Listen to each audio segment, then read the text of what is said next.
47.1, right? Where I move an amendment to the rules, right, by a resolution. I move for a resolution of the House to amend the proceedings to allow for a statement on Diwali. You know, Mr. Reddy, What is the House? my advice to you would be that... No, my advice to you would be this. This would be the most effective. Because you won't allow, I can tell you now. But to achieve this, what you are trying to do is good. I don't want to do the people's question. I don't want to do that. No. Speaker can announce it from the chair. Announce what? To say that today is Diwali day. And he wishes all, you know. No, I would rise for her to do that. I'll rise. Speaker, today is Diwali. Please recognize Diwali. Allow parties or allow members to make comments. Yeah. No, I can't tell you what to say. But, sure.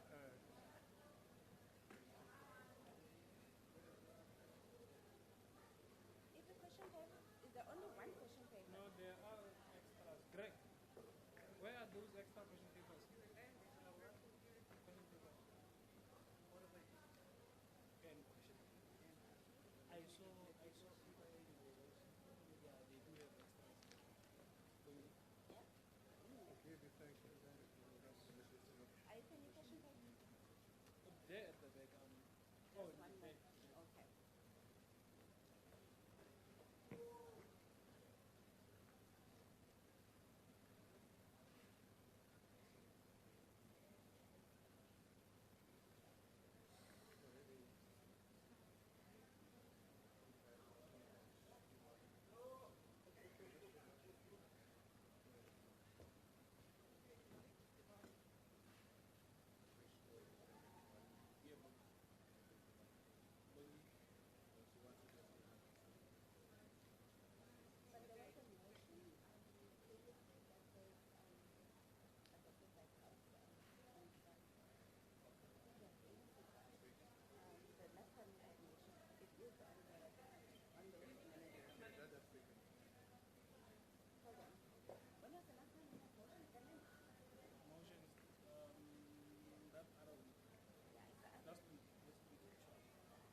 This is a phone, so it's not.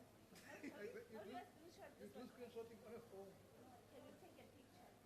Is it possible to take a picture of that? Yeah, but screenshot. No, No, you can. How? I'm shocked. Which phone is this? I don't know how to screenshot this one. S22, isn't it?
Yeah, yeah.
That's good.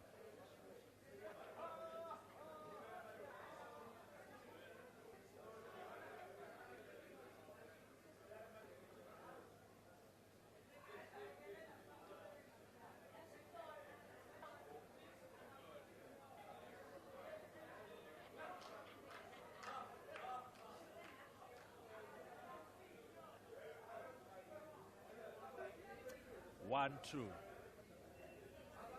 1, 2. Testing, 1, 2. It's very low. Testing, 1, 2.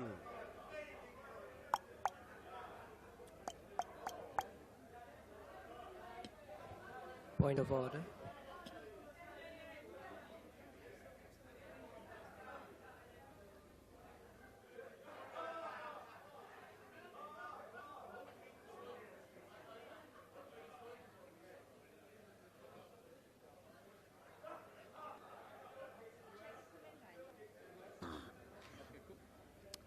Testing, 1, 2. Testing, 1, 2.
check your parliamentary. As I asked them, they will send it to you.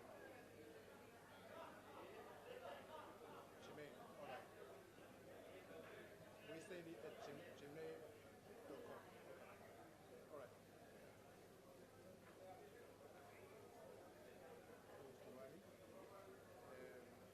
Members may be aware.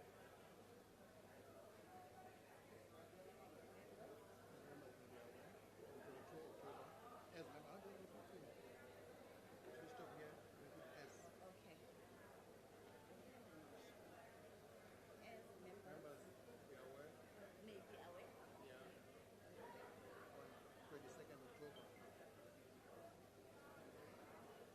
The House May be aware that or on. may be aware. On say comma the hour. On 2nd October. On 22nd. On 2nd, 22nd, yeah. 22nd October. The House wished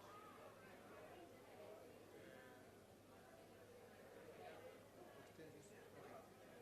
The House extended its well wishes to the Hindu community. It's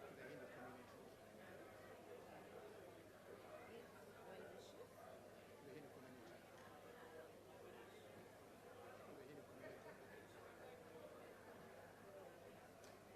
Emancipation of the state. I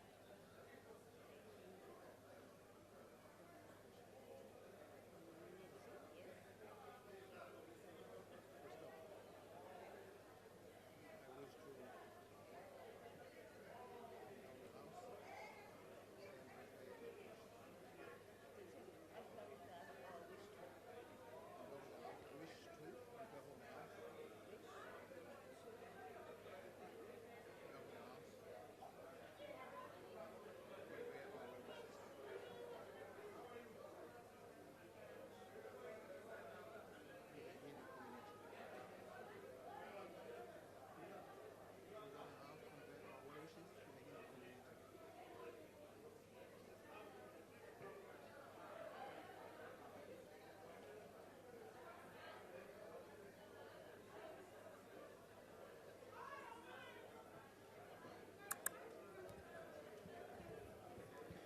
Mic test 1 2 2 1 1 2 2.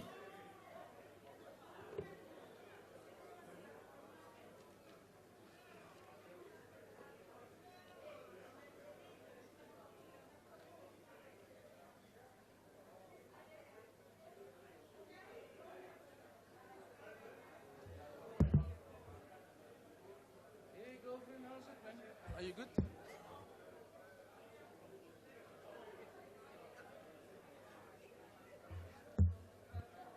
Are you good? Are you good? Okay. You put one this side because when I put the camera, it's gonna come through here. And the person sitting right there. That's right. Yes. That's right.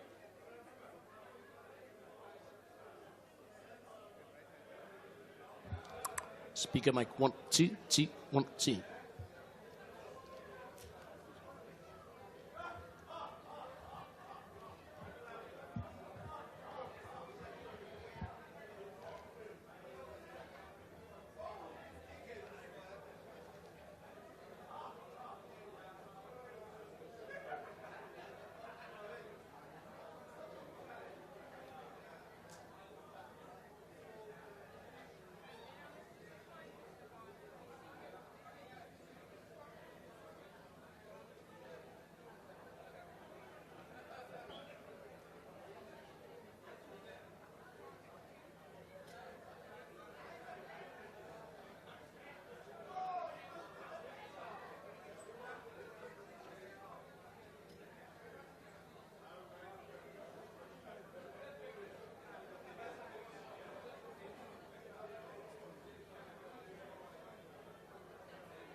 Madam Speaker,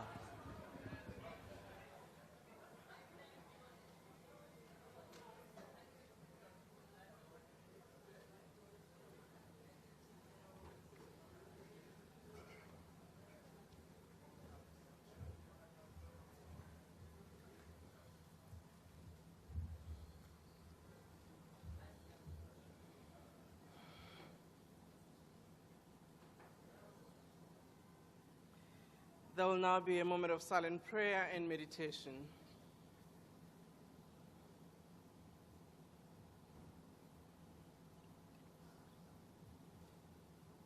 May we be seated?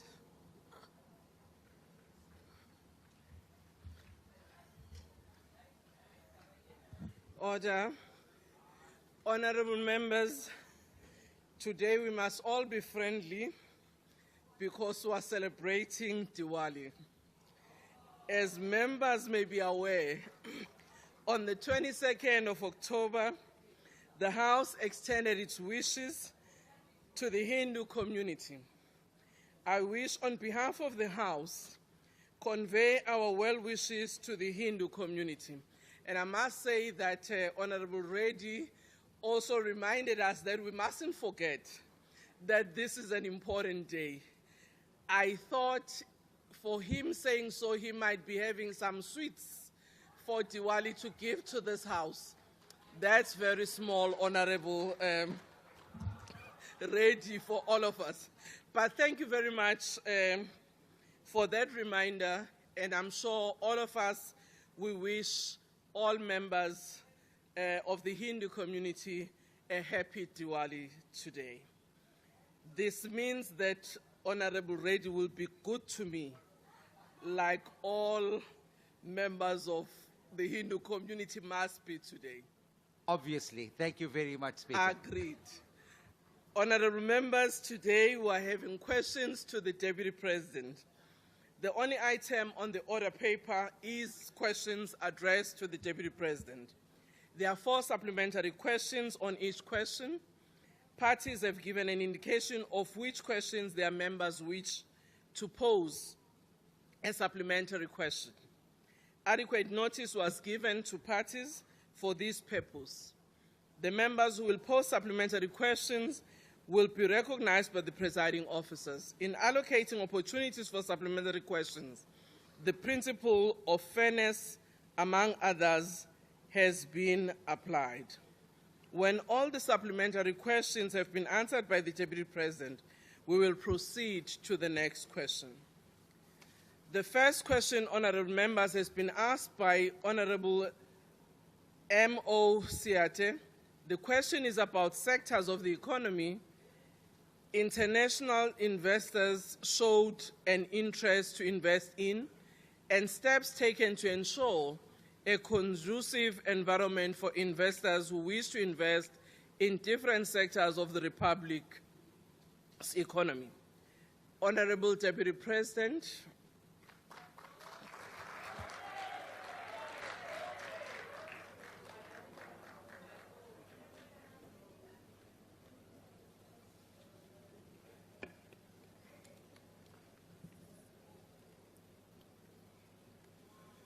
Thank you, Honorable Speaker.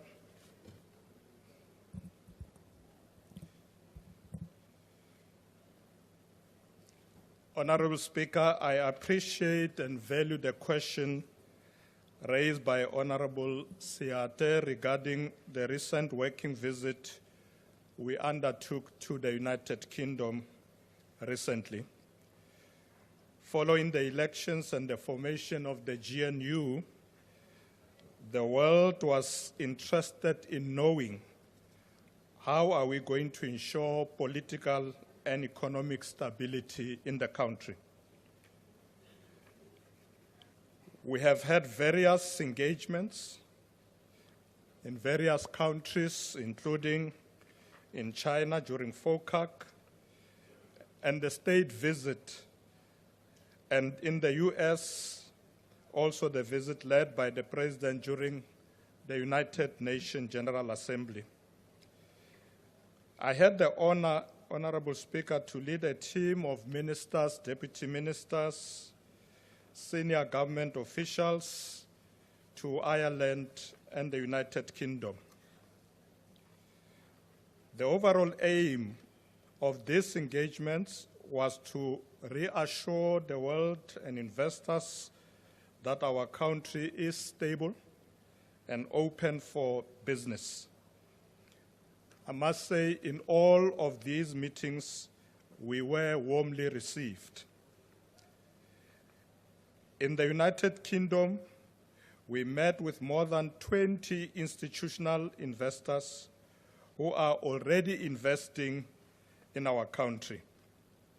We also engaged with the government of the United Kingdom to strengthen and renew the historically deep and rich bilateral relations between our two countries by exploring new initiatives and opportunities for enhancing trade and investments. Following our working visit, we agreed to strengthen existing initiatives whilst also exploring new opportunities to maintain strong trade and investor interest in our shores and increase trade. We anticipate that the upshot of our visit will contribute to an increase in the UK investors who have shown a strong interest in doing business in South Africa. The ministerial team from relevant line function departments presented opportunities and processes for our SOEs, particularly Eskom and Transnet. They dealt with issues of energy, rail, and port projects, and water infrastructure projects, including the handing of the investment project book that was developed by Infrastructure South Africa to interested parties. Investors also received updates on Operation Vulindlela reforms, the progress of unlocking the regulatory framework, the faster deployment of energy projects, the easement of visa requirements, and the operationalization of the National Transmission Company of South Africa. They also received updates on collaborations with the private sector in the National Energy and National Logistic Crisis Committee. Honorable Speaker, there was a lot of interest, was shown in the area of decarbonization value chain, with a view to mobilize investments on the beneficiation of critical minerals at source to unlock the production in South Africa. The UK is a key investor in business processing outsourcing, and engagements were further held with investors who showed an interest in increasing their operations in South Africa. I want to thank our delegation. I must say, Honorable Speaker, that they worked very hard. There was no time to sleep. Honorable Speaker, the government has implemented several steps to stimulate foreign investment, including simple tax rules, investment incentives, and a more competitive regulatory strategy. We intend to continue with fundamental economic reform, increase investment in critical infrastructure, and improve the business operating environment, including improved visa regulations. These reforms aim to reposition South Africa as a world-class destination for investments, creating thousands of new jobs. In conclusion, Honorable Speaker, we have also assured investors and the rest of the world that the Government of National Unity is committed to sound monetary and fiscal policies, as well as enhancing regulatory and legal frameworks to combat corruption and make South Africa a more attractive business destination. We emphasize to them that South Africa is open for business. I thank you, Honorable Speaker. Thank you, Deputy President. Follow-up question by Ms. Honorable M.O. Siate.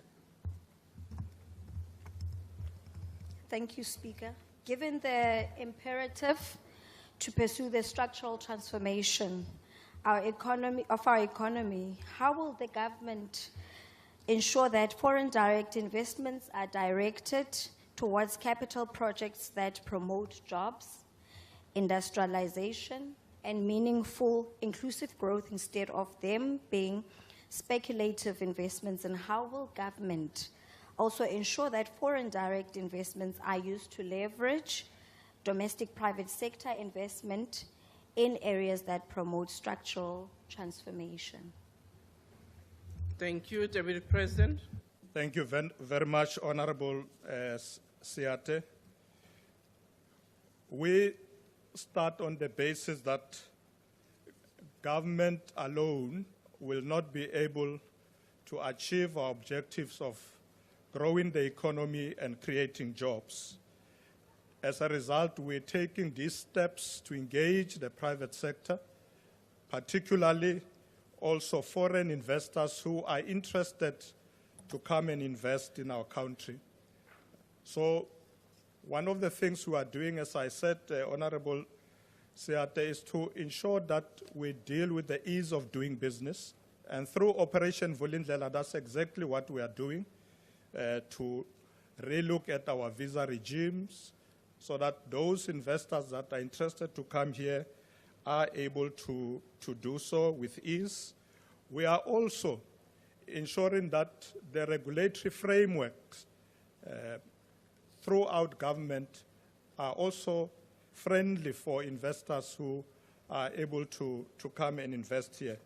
So we were quite impressed that many of those that we met were very happy, and they were saying they will be taking advantage to come and invest in South Africa so that we can create the necessary jobs that we want to create, empower many of our people, particularly young people. So that's what we are doing, and Operation Vulindlela is very successful. Thank you very much, Honorable Speaker. Thank you, Deputy President. Honorable M.M. Dluli. Thank you, Speaker. Deputy President, how will South Africa's G20 presidency attract foreign investment from our largest trading partners to promote economic inclusivity and dismantle structural barriers for marginalized communities, while ensuring that these efforts do not jeopardize critical relationships in favor of vocal alignment with less significant trading partners for ideological reasons? Thank you.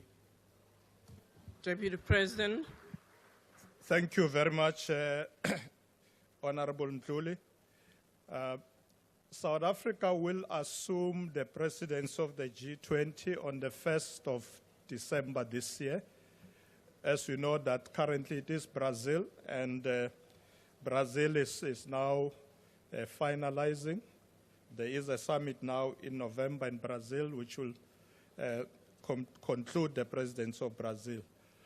We have taken a decision that as South Africa, we must use this opportunity of being the president of G20 to really prioritize our objectives of growing an inclusive economy that creates jobs, that we deal with the question of high cost of living, we deal with the issue of professionalization of the public service, but we want to use that also to benefit the continent.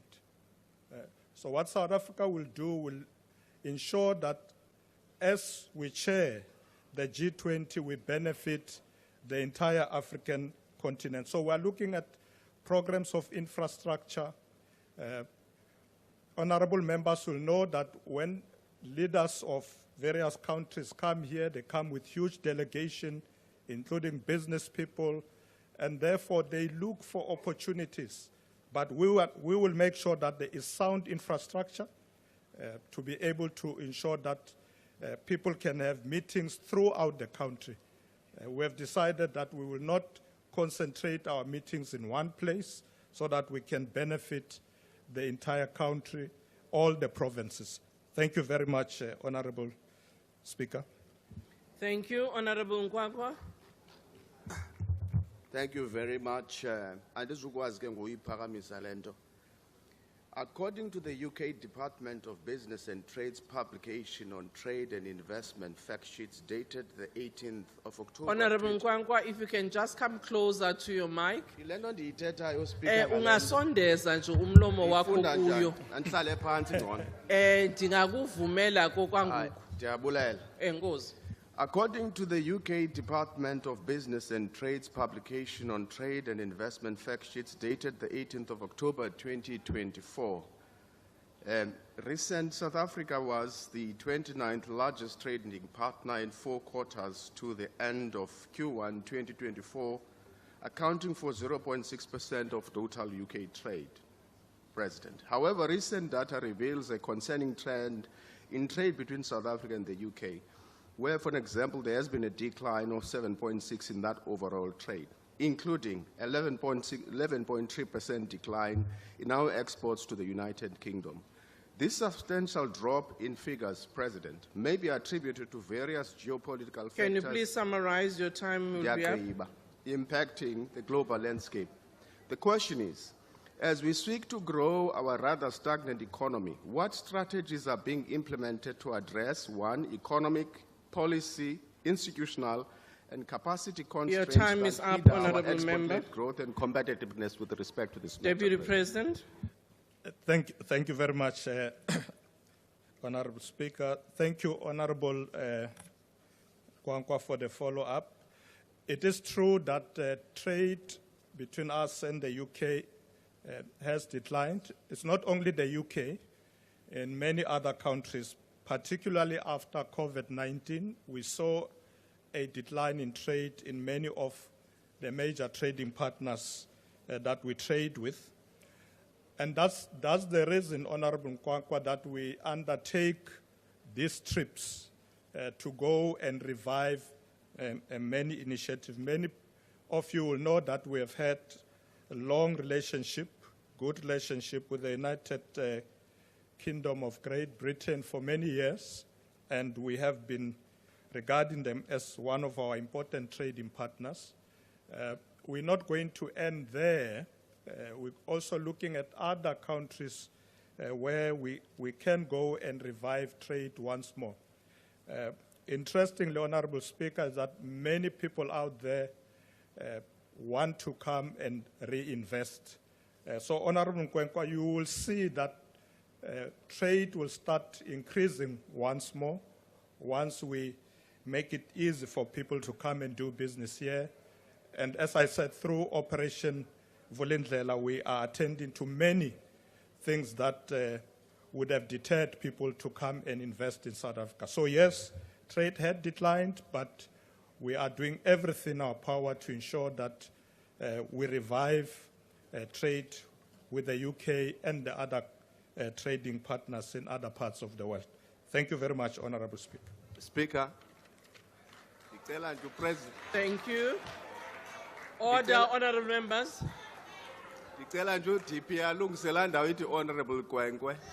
Order, honorable member. Honorable Kwankwa. Oh, sorry. Nkwankwa, sorry. Not Nkwenkwe. My apology, Tegas. I will say Nkwenkwe.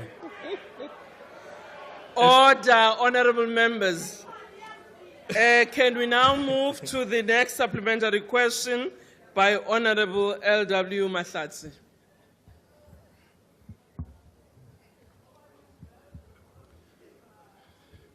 Ke a leboha Speaker. Ke a leboha Maafrika. Khotso Deputy President. Re thabela ho bona o le seemong se setle ntate wa ka. Now my question is, given South Africa's ambition to be a leader in the fourth industrial revolution and the importance of digital transformation for economic growth, how is the government addressing the widening digital divide and ensuring that rural and underprivileged communities have access to the necessary infrastructure, digital literacy programs, and cybersecurity framework to fully participate in a digital economy. Deputy President. Thank you, Honorable Speaker. Morena Mahlatsi Khotso. Tabeo on the fourth industrial revolution, how will it benefit Haholo Batubaling in rural areas?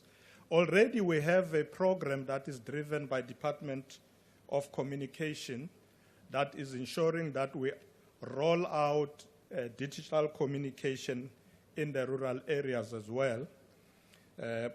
In the sixth administration, I had an opportunity to visit areas in Limpopo with the then Minister of Communication, who's now Deputy Minister Gungubele, and they showed me how they are rolling out this program in many of the rural areas. So I can assure you that the rural areas are not going to be left behind.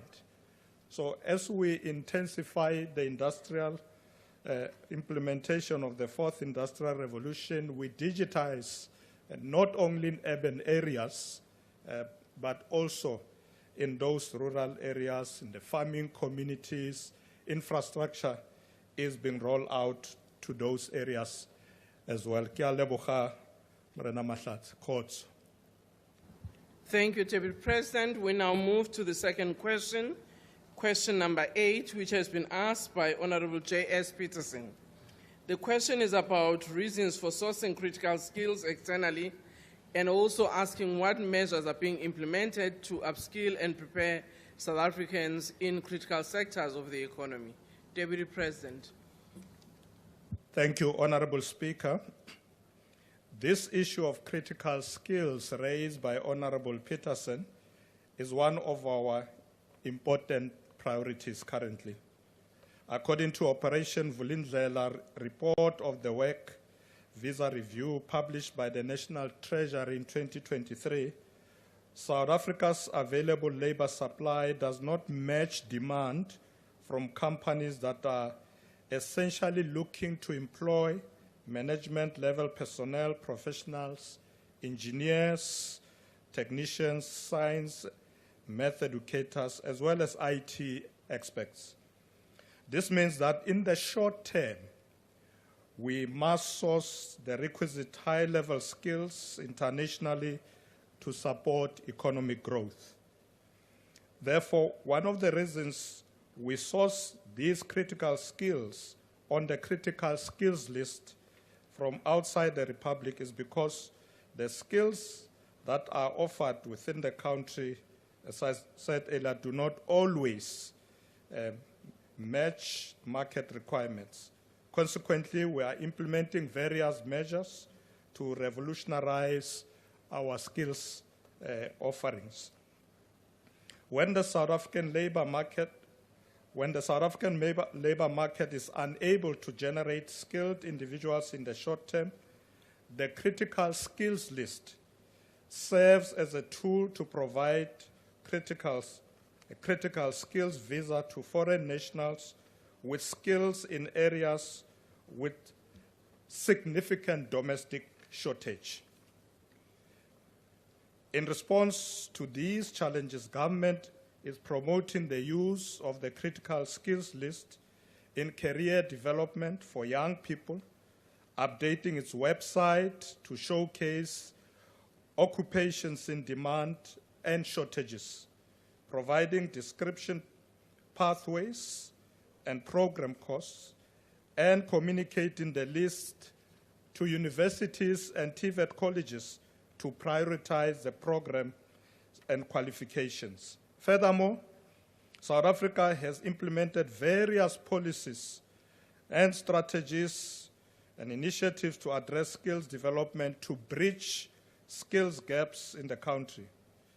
Amongst others, this includes the National Skills Fund, which directs resources towards in-demand occupations and conduct programs assessment to evaluate TVET colleges, and their programs against this list, advising them to review their offerings in order to ensure that they address the shortage of critical skills.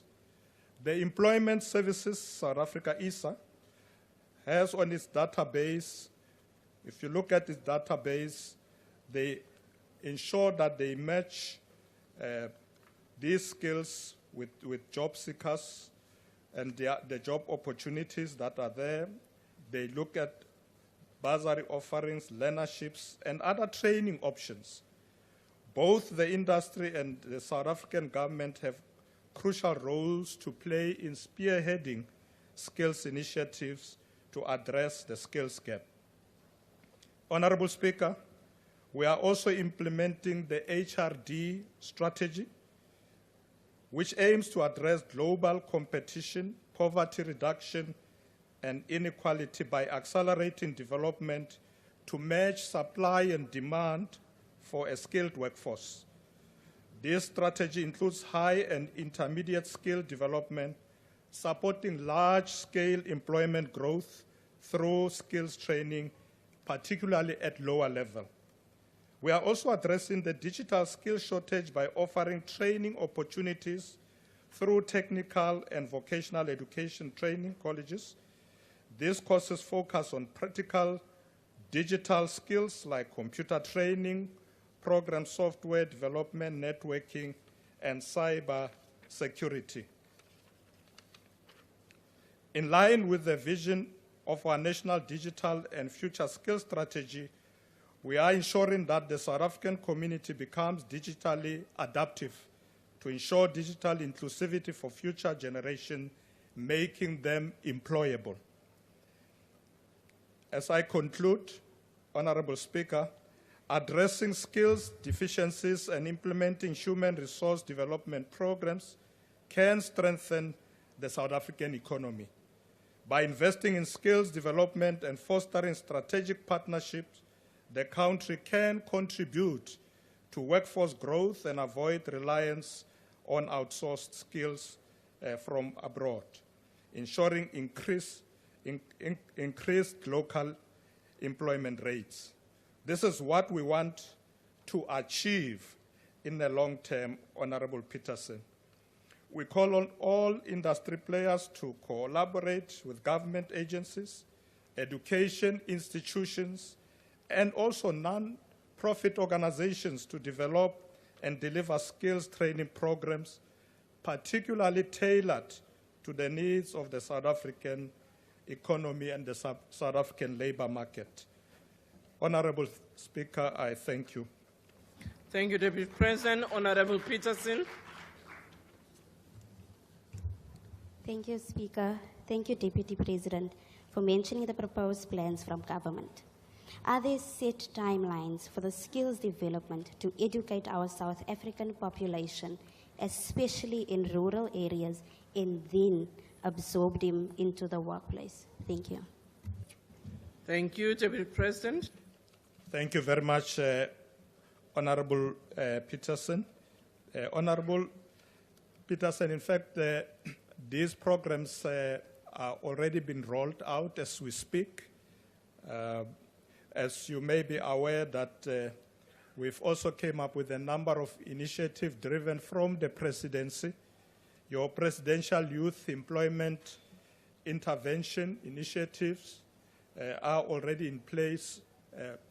And also, if you look at what many of our TVET colleges are teaching now, it's in line with what is the requirement of the South African economy. So these programs are not planned for the future. They are already being rolled out as we speak, and there is a lot of progress. We are, through the HRDC, we are linking up with all the institutions of higher learning, universities, TVET colleges, but we also bring in labor, business to work with us as we roll out these programs. But there is a lot of progress already in place. Thank you very much, Honorable Speaker.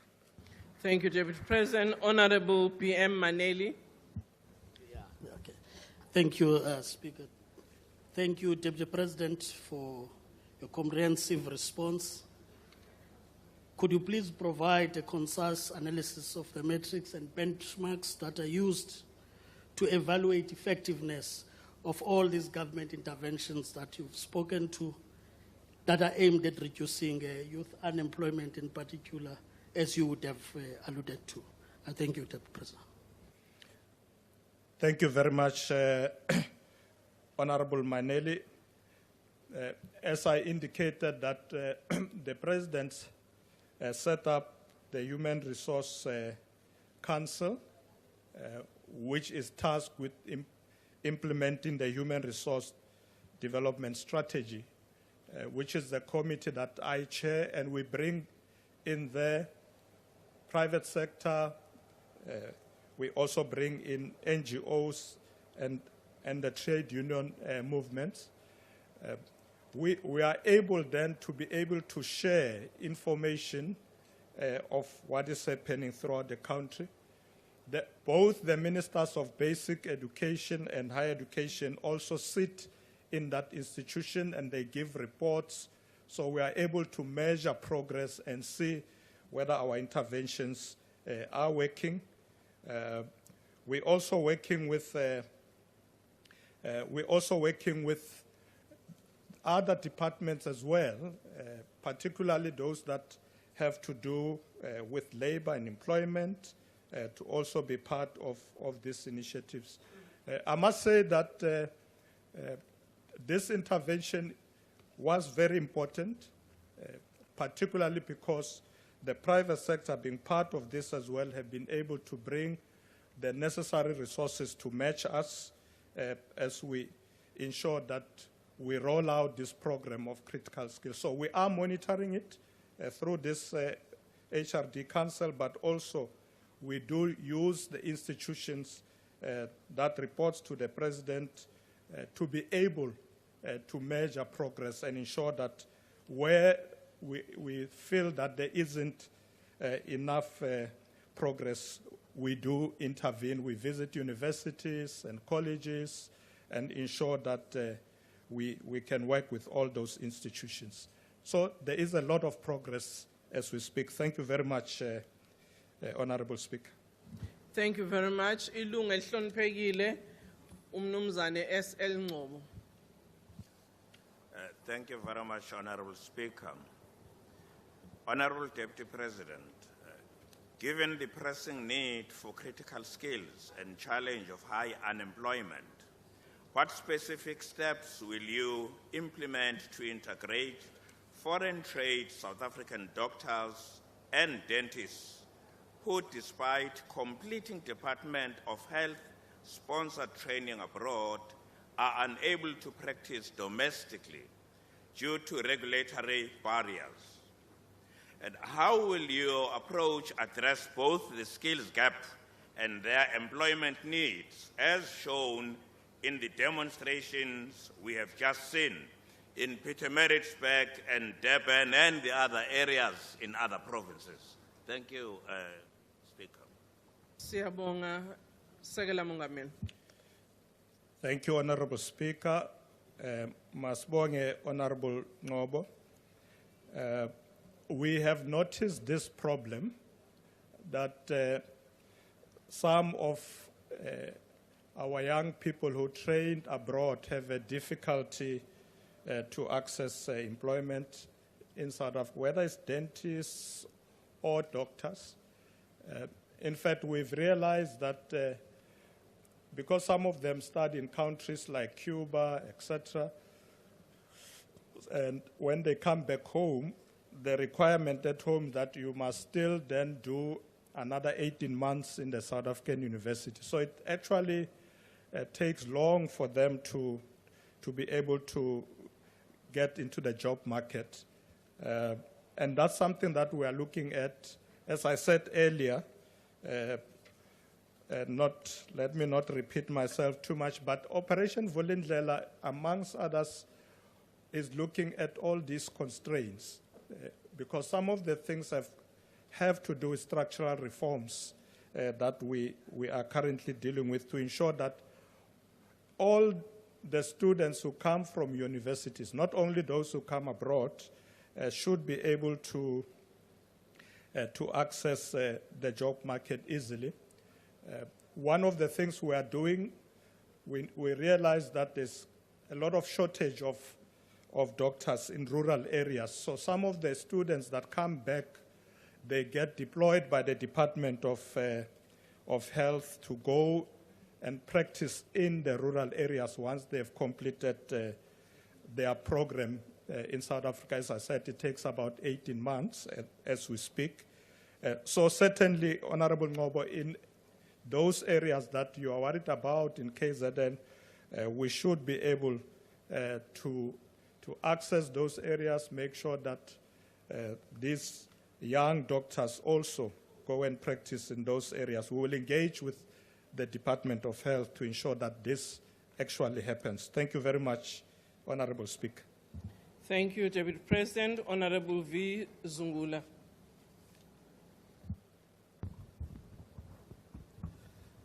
Mandibulise, Deputy President.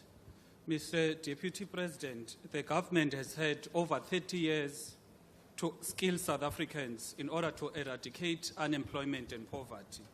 The fact that in 30 years the government has failed to adequately skill South Africans creates an impression that unemployment and poverty is deliberate and directly maintained to benefit the elite.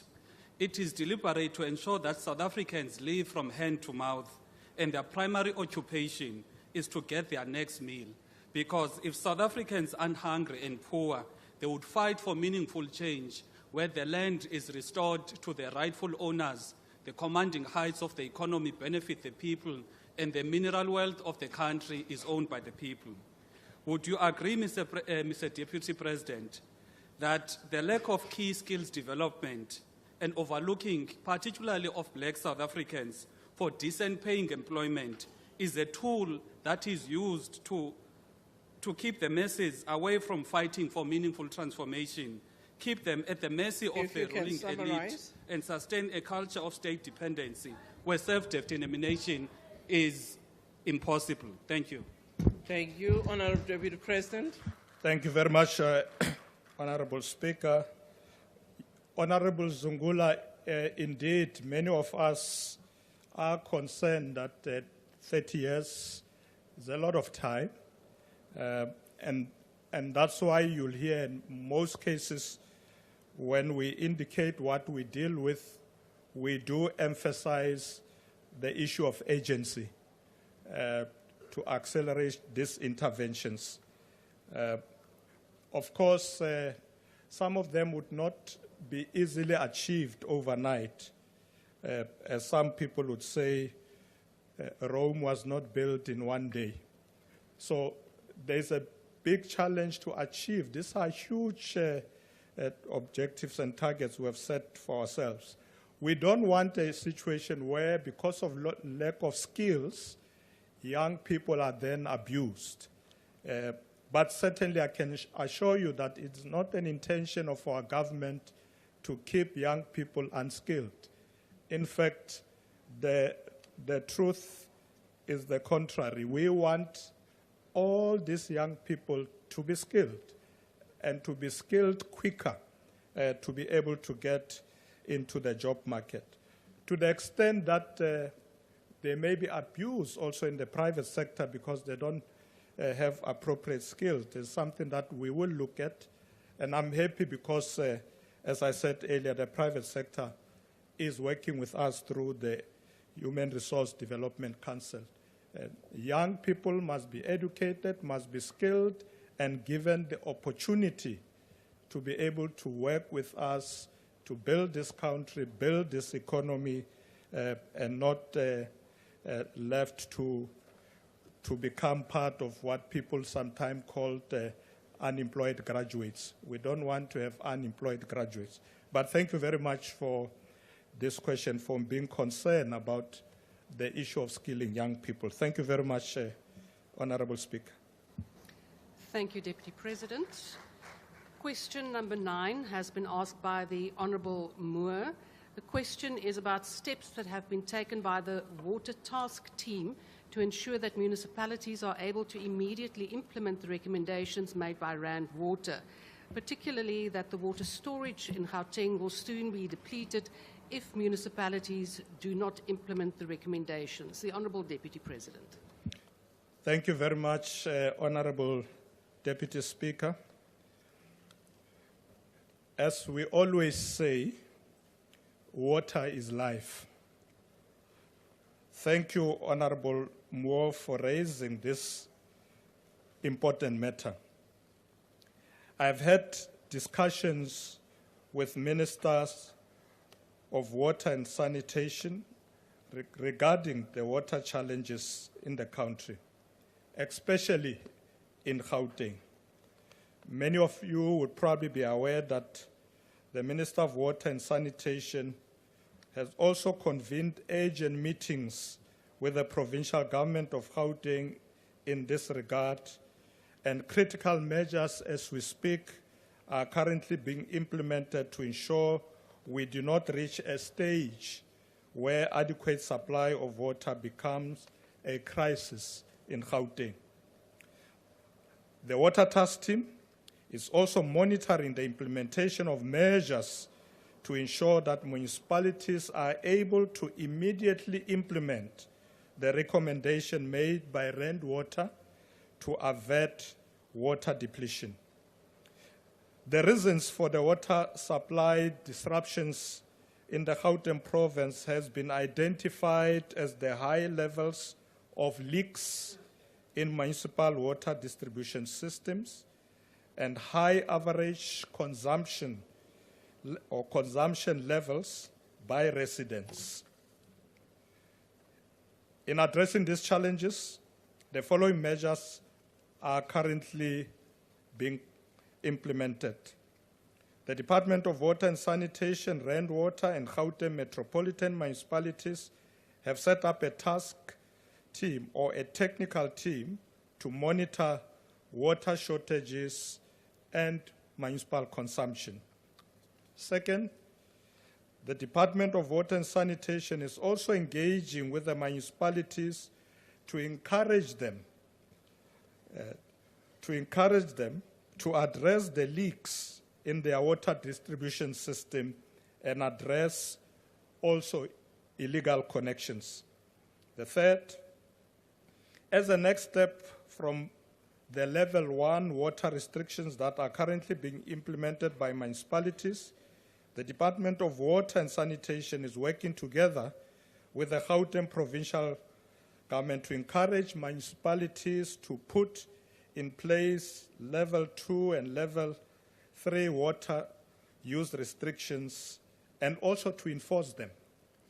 In addition, the Department of Water and Sanitation facilitated the establishment of the platform for a water secure Gauteng in collaboration with Rand Water, the municipalities around Gauteng, as well as businesses, but also civil society leaders within the province. This platform, Honourable Speaker, is aimed at improving communication regarding water supply challenges and to raise awareness of the need to use water sparingly. The platform is currently raising funds which will be used for a major public communications and awareness campaign in the province regarding the need to save water. Further, a shared information repository and dashboard accessible to the public have been created on the department's website to communicate strategic and timeless information regarding water supply issues in the province. Given that water challenges are not only confronting the Gauteng province, the government, together with partners, is also implementing several interventions to address water challenges across the country.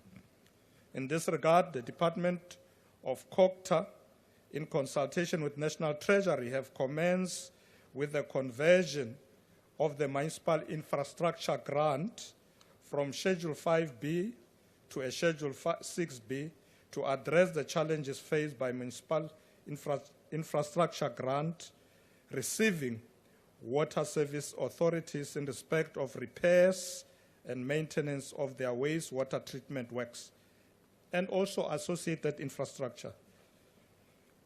The conversion has already commenced in 2 municipalities, namely Utugela District Municipality in KwaZulu-Natal and Mfuleni Municipality in Gauteng Province. We call on all citizens to adhere to the guidelines for water use and to use this scarce resource sparingly so that we conserve water not only for our use but also for generations to come. Thank you, Honorable Speaker. The first supplementary question will be asked by the Honourable Moore. Thank you, Deputy Speaker, and thank you for your answer, Deputy President. I am very pleased to hear that we are aligned, at least at a national level. But my question is, Rand Water in May this year warned of this imminent crisis, which has now hit.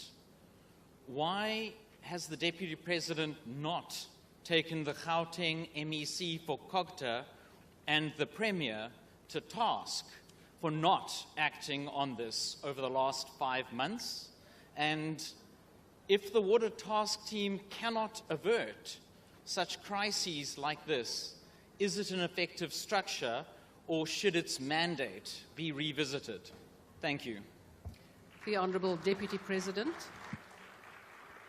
Thank you, Honourable Speaker. Thank you, Honourable Moore, for your follow-up. As I said, Honourable Moore, that the Minister is already there. So the issue of taking them to task is covered because the Minister is on the ground, has met with the Premier, with the MEC. Maybe your concern, maybe we should have done it much earlier, but we are doing it.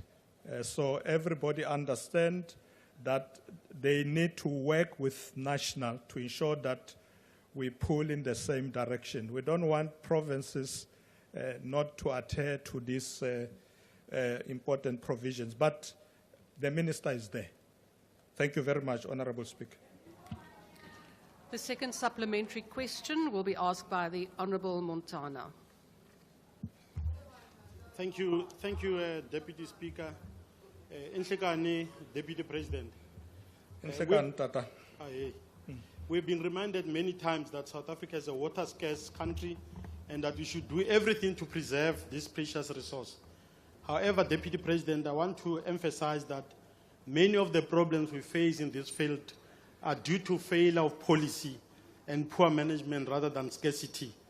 We have also noted that when credit control measures are implemented to recover monies owed to municipalities, that water supply to schools, clinics, hospitals, and households are cut off completely, in clear violation of the Bill of Rights and other laws of the Republic.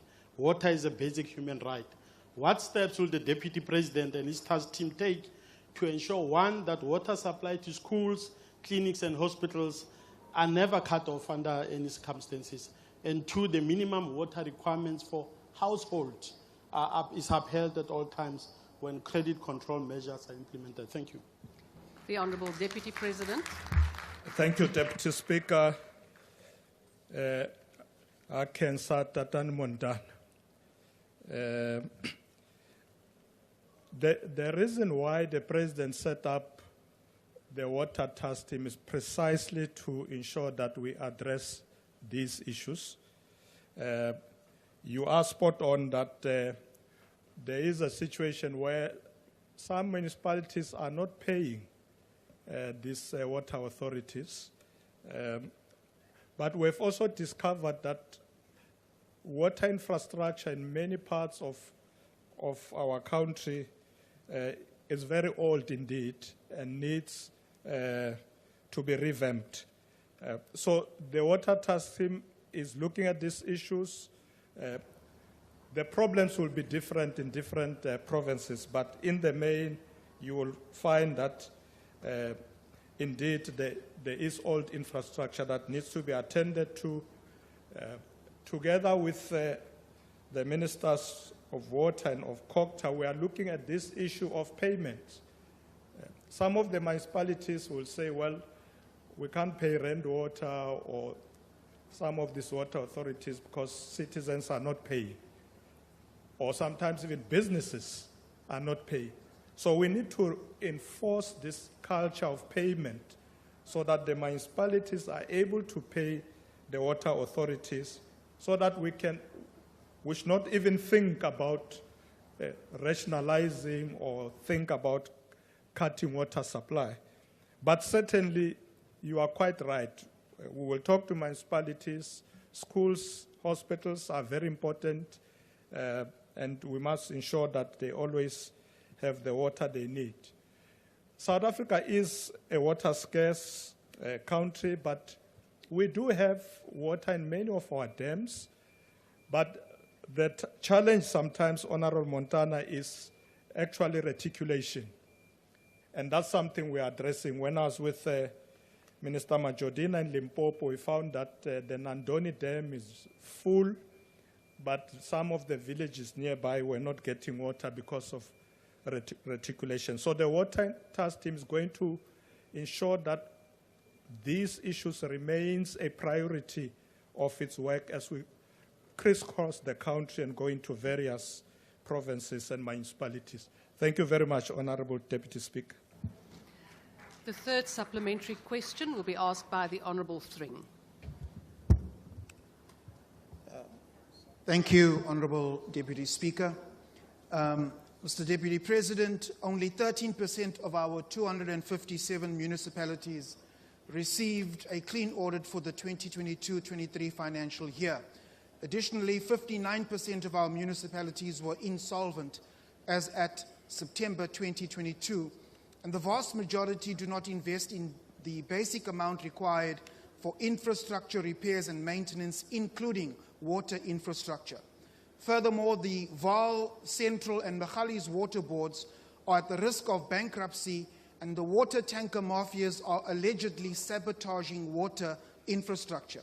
Mr. Deputy President, what interventions has the Water Task Team taken to ensure that municipalities invest in water infrastructure repair and maintenance and prevent the theft and sabotaging of municipal water infrastructure and, as a consequence, prevent water boards from going bankrupt? I thank you. The Honourable Deputy President. Thank you, Deputy Speaker. Thank you, Honourable Thring.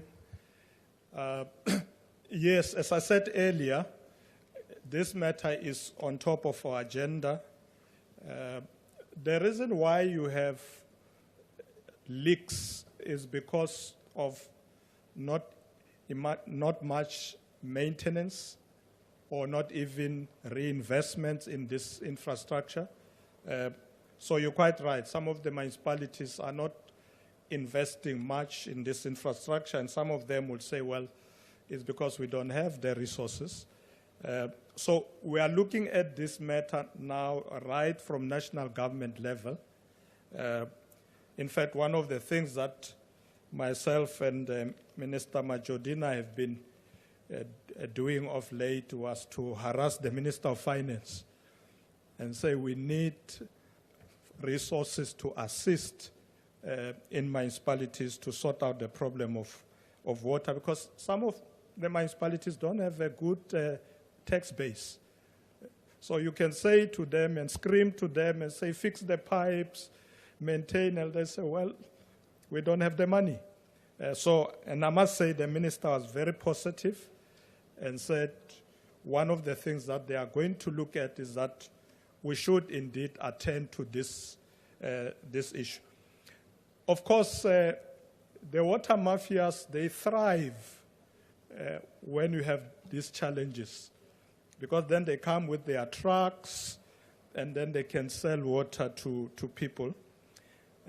In fact, in some of the provinces, they themselves, the water tankers, they sabotage infrastructure. I came across this problem we were with the president in the northwest, and We were very shocked when they were telling us, oh, no, these people are the ones who go and interfere with infrastructure so that they can come and sell water. So as we fix this problem, we have sound infrastructure, we invest properly, the mafias will not have an opportunity to survive. But Honorable Thrill, it is on the agenda of the Water Task Team. We are dealing with it. Thank you. Thank you very much, Deputy Speaker. The last supplementary question will be asked by the Honourable Maimane. Deputy President.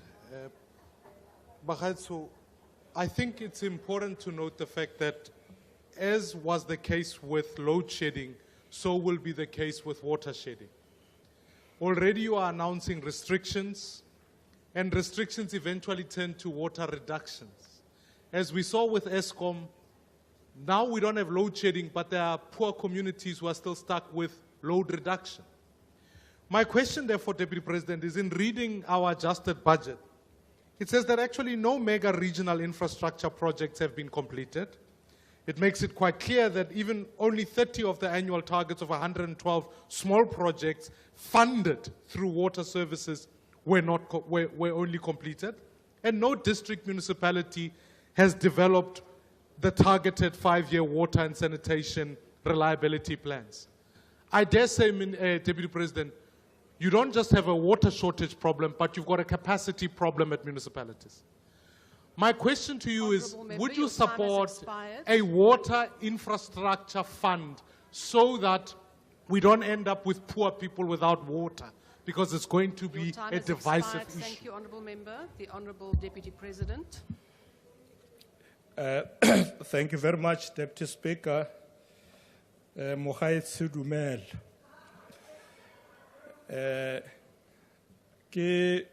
It's a very important question, and I hear your suggestion. Let me also say quickly that Parliament passed what we call the Water Resource Agency Act, and that law is going to enable us to establish the South African Water Resource or Water Infrastructure Agency. I've been checking where this process is, and I'm told that there is progress now to set up this agency so that we can address this issue. I'm sure that the issue of a fund is a good idea. I know that the Minister of Finance already is working with DBSA to be able to channel funds for this purpose. To the extent that we may need additional funding, maybe from the private sector as well, we can look at that idea. But at the moment, we are using DBSA as a mechanism to be able to pull funds together to be able to address this. So we're going to accelerate the setting up of this agency so that we can move with speed to ensure that we address this problem, because, as I said earlier, water is life, and we need to move fast to deal with so that we don't get to that problem that you allude to of water shedding. Our interventions now is to ensure we don't get there. Thank you, Honourable Deputy Speaker. We now move on to question 10, asked by the Honourable Denner. The question is about his interventions at service delivery hotspots and what emergency measures and long-term strategies the Honourable Deputy President's Office will implement to address the widespread contamination of water sources by sewage in municipalities. The Honourable Deputy President. Thank you very much, Honourable Deputy Speaker.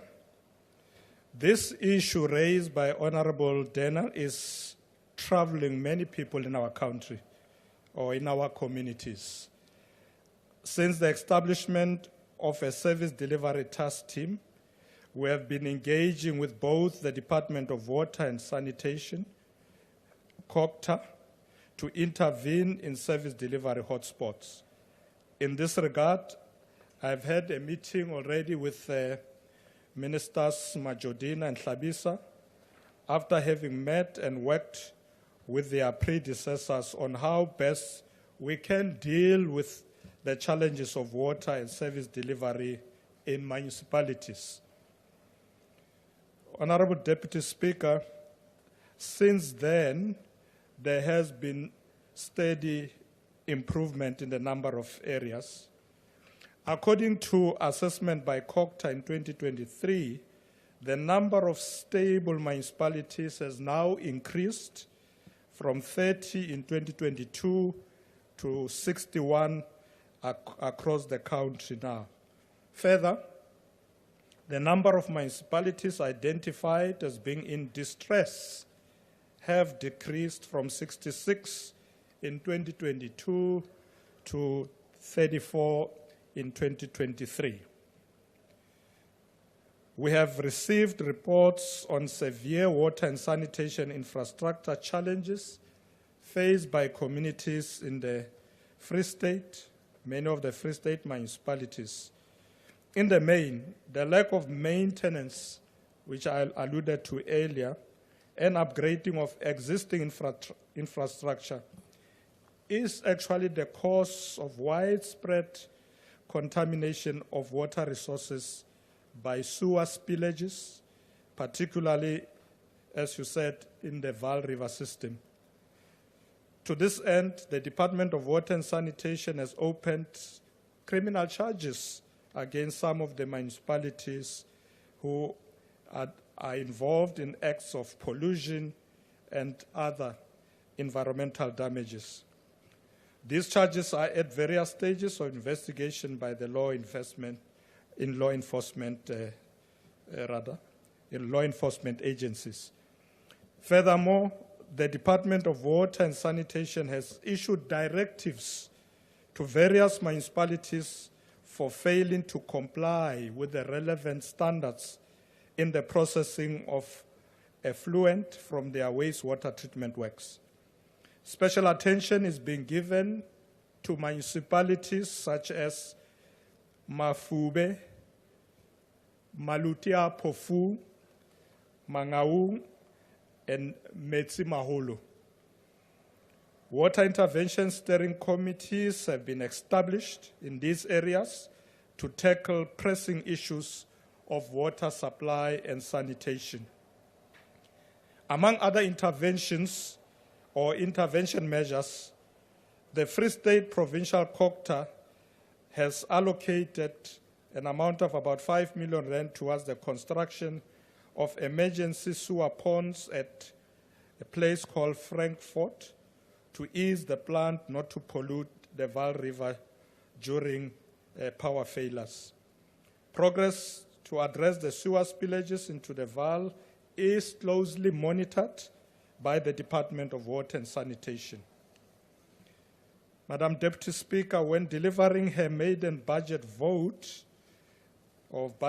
speech on the 12th July 2024, the Minister of Water and Sanitation announced that the new Podihadi Dam is under construction in the mountains of Lesotho, which is part of the 42 billion rand second phase of the Lesotho Highland Water Project that will provide additional water to the integrated Vaal River system, which supplies provinces like Gauteng, Free State, Mpumalanga, Northwest, and also parts of the Northern Cape. As part of implementing long-term strategies to address the widespread contamination of water and infrastructure challenges in municipalities, the Department of Water and Sanitation has put in place Water Partnership Office in collaboration with the Development Bank of South Africa, as I referred to earlier, that we work with DBSA, but also the South African Local Government Association, SALGA. The role of this office is to provide support to municipalities to establish partnerships with the private sector. For example, the Water Partnership Office is currently supporting the eThekwini, Mangaung, Buffalo City, Nelson Mandela, and Tshwane municipalities to mobilize private sector finance for the replacement of leaking municipal water distribution pipes, which are resulting in high levels of non-revenue water. In other words, that's the water that we lose through leakages. In conclusion, on the 27th of August, President Cyril Ramaphosa assented into law the South African National Water Resource Infrastructure Agency Bill, which set up a new agency that will be responsible for developing and managing all these issues I'm talking about. As I said, we are in the process now of setting up this agency.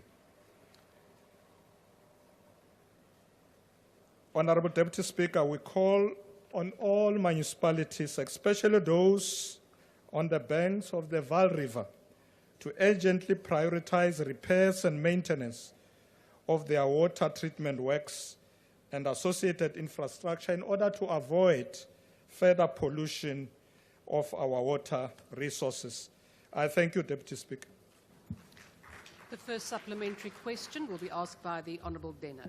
Thank you, Deputy Speaker, and thank you, Deputy President, for that very comprehensive answer. You've given us a lot of information, and you referred in your answer, for example, to Frankfurt in the Free State, where the Department of Water and Sanitation has put a team to look into interventions so that sewage do not pollute the river there, the Wilge River. But I have confirmation that sewage is still flowing into the Wilge River from the Frankfurt sewage plant unchecked as we are speaking here today. And that is the problem, Deputy President. There are many municipalities along the banks of many rivers that do not have adequate sewage plants. Either their sewage plants don't work due to lack of maintenance or infrastructure development, or there is just no political will to ensure that our scarce water sources are not being polluted by sewage. And it's all good and well to call on the municipalities on the banks of rivers to ensure that the sewage plants work, but that's not enough, Deputy President. So I would like to know, does your office have any plans to keep accounting officers of these municipalities to account, to do what they are supposed to do, and that which they are supposed to do with regards to the NEMA Waste Act? I heard that you said that the Department of Water and Sanitation has laid criminal charges in some instances, but to my knowledge, we haven't heard of one municipal manager that has been locked up due to, in effect, poisoning our water sources. So I'd like to know, what are your plans for proper consequence management for the poor management that causes all of our water sources that we need sitting here today? And it seems the EFF don't drink water because I don't understand what's going on here. Thank you, Deputy Speaker. Thank you, Honourable Member. The Honourable Deputy President. Thank you, Honourable Deputy Speaker. Thank you, Honourable Bill. Let me thank you for bringing that matter to my attention. In fact, I spent a lot of time asking my office to check, because we have been given a lot of reports of initiatives that are happening, particularly in Sidibeng. You may recall that I visited Sidibeng with the former Minister of Water, Minister Mkunu, where we looked at particularly the challenge of sewer spilling into the Vaal River. And there were initiatives, including the minister at the time, investing in the water treatment plants there to ensure that they work properly. But if the problem is continuing, we will follow that up with Minister Majodina. As I told you, that the minister is on the ground. So very soon she will be in the Vaal. So to check this problem, if I can go to, I will. Because the reports that came to me gave us comfort that there is a lot of progress in the Vaal. But thank you for bringing it to my attention. You did say that people have not been prosecuted, but I did allude to this earlier, that indeed there are people who are charged as we speak, or that the minister has instituted cases against. And if I look at my notes, it's about 53 municipalities that minister has instituted cases against it for this problem. So perhaps what we will need to do with the minister just to ensure that the prosecutorial authorities, those who are in charge of that, should move in that regard so that we show we are serious if people don't abide by the law and regulations. But thank you very much for bringing this to our attention. We'll check it. Thank you, Deputy Speaker. The second supplementary question will be asked by the Honourable Nieuwmeester. Thank you, Deputy Speaker. Honourable Deputy President, you have already referred to the fact that at the core of the issue of water contamination lies the aging and inadequate infrastructure of our sewage systems. Now, greatly contributing to this problem is the ongoing overall planning and approval of high-density housing in estates without sufficient supply and demand management for sanitation services. In the Eastern Cape, in addition to what you have already referred to in the Vaal, we have seen reports that sewage is simply as raw sewage pumped into our rivers. Why has there been no proper upfront planning and investment in municipal infrastructure to deal with the pressures of a growing population on sewage infrastructure? And what plans does the government have in place, Deputy President, to sort out this problem in the medium term and in the longest term situation? Your time has expired. The Honourable Deputy President. Thank you, Honourable Deputy Speaker. Let me thank Honourable Nieuwmeester for his concern on the pace of dealing with this problem. Honourable Nieuwmeester, we do have the municipal infrastructure grant in place under COCTA. We are going to ensure that it does reach municipalities. We have to get them, they must apply for this infrastructure. So the problem that if some municipalities are dysfunctional, they are not able to take advantage of this. So we will look at it with Minister Hlabisa has been visiting a lot of municipalities. As I said, there's an improvement now of a turnaround of those who are doing better. And they have to utilize this grant because it is available for that purpose, to deal with aging infrastructure, to ensure that we continue to have proper maintenance. Because that's the problem sometimes, that even where infrastructure is available is not properly maintained. Lastly, of course, I understand that high-density housing, if people are initiating high-density housing without proper plans, it will impact on our water resources. So we are going to have to look at it. I think what's going to help us is coordination. And that's what the President wanted, to say, okay, there's COCTA looking at these issues, the Department of Water. Now, through the Water Task Team, we are now coordinating and ensuring collaboration to address these issues. But thank you very much for the question. Thank you, Deputy Speaker. The third supplementary question will be asked by the Honourable Bila.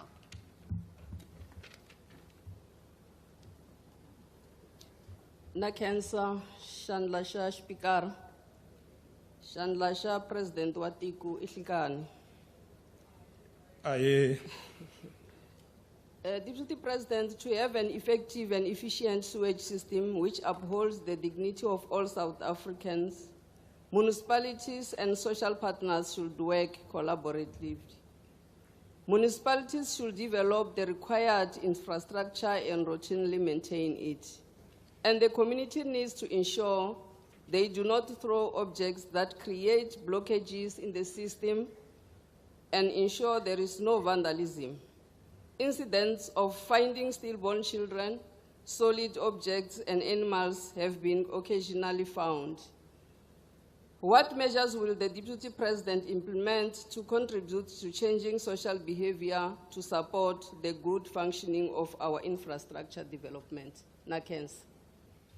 The Honourable Deputy President. Cancer Deputy Speaker. Cancer Honourable Bila. It is true, in fact, when we were in Limpopo with Minister Majodina, we realized that education is very important because there are people in communities who throw things into the pipes where water is being transported. And it's important that we educate them about that this creates. One of the things the minister is doing with the mayors is for them to take responsibility to engage communities. I'm told that the executive mayor of Johannesburg was on TV yesterday talking about this issue of water. I didn't see it myself, but somebody told me. And that's what we want to see happening. We want to see all the mayors doing that, talking to their residents about the importance of water, what to do, not what to do. You know, I think in the long run, that will assist in changing human behavior. The problem with human behavior is that it's not easy just to legislate it. You know, you need social cohesion, you need a lot of other efforts. Communities must think this is important for us and our children, and so on. But it's an effort that we must all put in so that our people must understand the importance of this resource, particularly because we have stressed again and again that we are a water-scarce country, and therefore we should be the ones as South Africans who are very conscious about the use of water. Honourable Bila, it's a very important question to ensure that we change social behavior. People must appreciate, and I say this again and again, water is life. And if people can get this message, I think we'll begin to see change. Thank you very much, Honourable Deputy Speaker. The last supplementary question will be asked by the Honourable Beasley. Deputy President, in eThekwini, where I come from, the sewage crisis has decimated the tourist industry. As reported, tourism numbers have dropped from 7.4 million visitors in 2015 to only 800 visitors this year. The consequences of which are real. Many people have lost their jobs and their income through no fault of their own. Do you, Deputy President, understand and appreciate how dire the sewage crisis is in eThekwini, and what are you doing about it? And can I invite you, Deputy President, to come for a swim in Durban's beaches? The Honourable Deputy President. Thank you, Deputy Speaker. I'm not very good at swimming, so I prefer a swimming pool. I might drown on your beach. But on a serious note, Honourable Member, I did visit eThekwini last year and looked at the challenges they are facing there. Remember that one of the challenges in eThekwini was also the floods. In fact, if you look at their water treatment plants there, it was actually completely flooded. It was underwater. So when I visited eThekwini, they were busy rehabilitating it. So yes, eThekwini might have serious challenges, but we are attending to them. The President has also set up a presidential task team on eThekwini, which is looking at improving infrastructure and a lot of other things that are affecting residents there. So we have not forgotten eThekwini. We are looking at it, and I think with time you will see improvements. The presidential task team is hard at work. It includes the mayor and a number of MMCs and the provincial government as well. And from the national government through ministers of Cocked and Water, we are supporting them to ensure that they do a speedy turnaround to sorting out infrastructure there. The devastation that was brought by the floods was very extensive. So it will take a bit of time to get eThekwini right, but we'll definitely do. Thank you very much, Deputy Speaker. Question number 11 has been asked by the Honourable Direku. The question is about the partnership between the Presidency and the National Business Initiative to convene a national dialogue to enhance service delivery through strengthening local government. The Honourable Deputy President. Thank you, Honourable Deputy Speaker. Let me thank Honourable Direko for asking this important question on the need to fix in local government, because that national dialogue was particularly for that. This is a two-part question in that it requires a response on the partnership between business and government in supporting developmental local government. And secondly, it touches on the work we did, particularly last year, in response to the challenges of coalition governments in municipalities.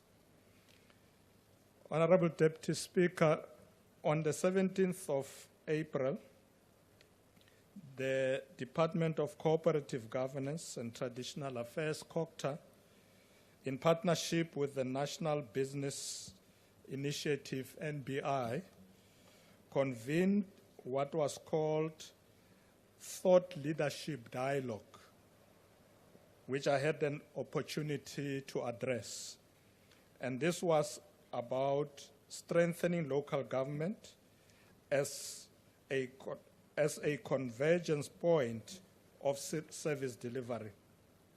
The Thought Leadership Dialogue was anchored on the idea of leveraging new and strengthening existing partnerships to advance our country's nation-building and developmental efforts. Through such collaboration, we have been able to harness our skills, resources, and expertise to address our country's complex challenges and create an opportunity for progress and prosperity. The dialogue saw prominent government leaders across the three spheres of government, business leaders, non-governmental organizations, state institutions, and international organizations come together to build best practice forum that will guide the public-private partnership model to a successful running of local government. The main output of the dialogue was a partnership agreement between COCTA and the NBI, which is anchored on the district development model and focuses on research, policy analysis, and also thematic areas such as the following: just energy transition, water and sanitation, institutional capacity, and local government development. Honourable Deputy Speaker, in August 2023, we held a national dialogue here in Cape Town on coalition governments in municipalities in particular. That was the focus of that dialogue. The dialogue was in response to challenges in coalition governments at local level, at local government level, in other words, looking at municipalities. The national dialogue was attended by parties mostly represented in Parliament, but there were also civil society actors and other participants. Jointly, political parties at the time agreed to the following consideration to making coalition governments work effectively: consensus, a clear and shared agenda, firstly. Second, strong leadership and communication. Third, compromise. Fourth, strengthen institution. Fifth, power sharing mechanisms. Sixth, capacity building for public officials and politicians within the coalition. Seven, conflict resolution framework. And lastly, confronting corruption. Those are the issues that the National Dialogue here in the Western Cape, the University of the Western Cape, agreed on. We are pleased, Honorable Deputy Speaker, to report that COGTA is taking forward the implementation of this outcome.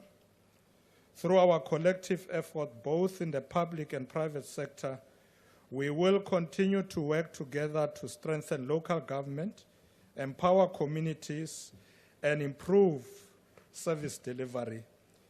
I thank you, Honorable Deputy Speaker. The first supplementary question will be asked by the Honourable Direko.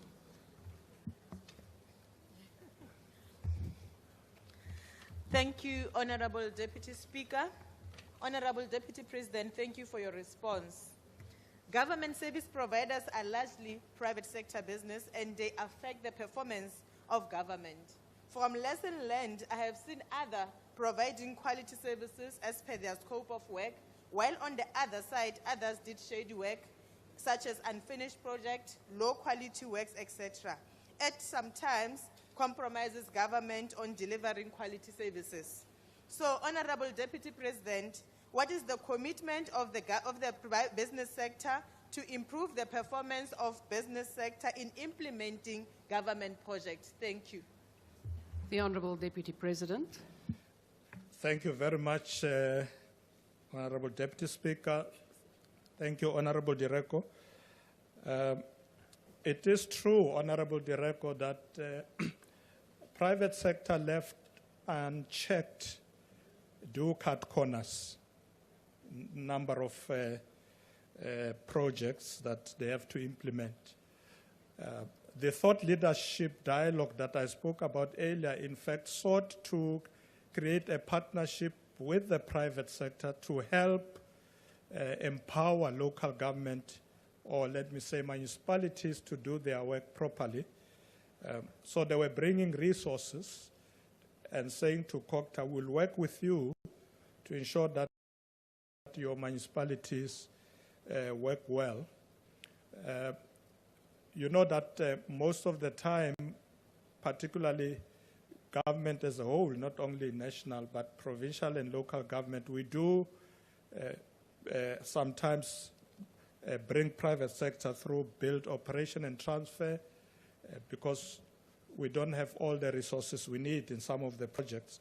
But we must always have mechanisms to be able to monitor, to check the implementation, and of course, I also add that there has to be consequences if people don't deliver as is required in terms of the contracts and so on.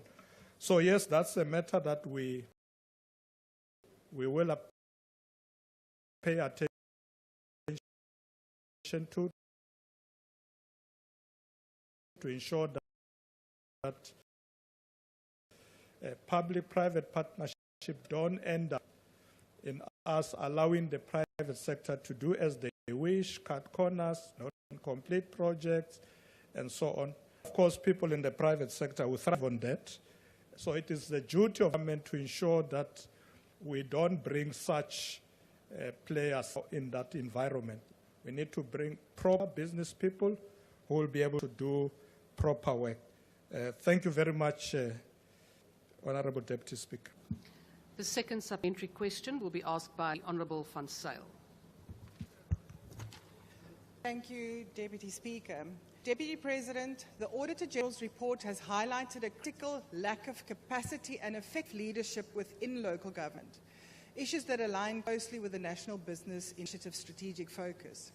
Considering this, can we expect at least 2 catalytic programs, one aimed at equipping senior managers in municipalities with the necessary skills, capacity and integrity to deliver essential services effectively, and secondly, one to eliminate entrenched corruption in municipalities, particularly in tender and supply chain management, to foster sustainable economic growth? Thank you.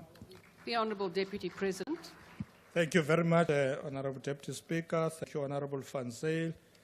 Yes, it is true that we do have this challenge of lack of capacity in many of our municipalities. I did say earlier in one of the earlier questions that we have noticed improvements in some of the municipalities that were dysfunctional. That number has now gone down, and those interventions are continuing. We need more of these interventions similar to the thought leadership intervention that COPTA had with the private sector to be able to eliminate corruption by empowering municipal managers, councillors themselves, mayors, etc., and ensure that they have proper systems. Because it's one thing to have good leadership and people who are trained to have skills, but you need to have systems that ensure checks and balances, and we need to do that at the level of municipalities as well. So I agree with you that we may need to do more than what we have done so far, and programs like the Thought Leadership one and the ones that you are raising should actually be looked at to be able to empower local government. Because the more we empower local government, the more we train and get the right people, the more we will improve service delivery for our communities. Thank you very much. Thank you very much, Deputy Speaker. The third supplementary question will be asked by the Honourable Van Rooyen. Thank you very much, Deputy Speaker. Madume, Deputy President. Madume Mrana. Deputy President, according to the laws of this country, we have what we call social responsibility plans. These are plans that enjoin various businesses doing businesses in our country to plow back and invest in communities where they are doing businesses. Recent studies confirm that most of these businesses are not doing that, mainly because the capacity of government to enforce this legislative provision is close to zero. Now, permeating to this initiative, which is a very noble initiative that you came up with, is the fact that most of these businesses, they attend... Honourable Member, your time has expired. We just want to know, as MK Party, Honourable Member, your time has expired. What will you do differently to make sure that they comply to these pledges? Because most of the time these pledges don't trickle down to the poorest of the poor. Thank you. Honourable Deputy President. Thank you, Deputy Speaker. Madume Ntate Van Rooyen.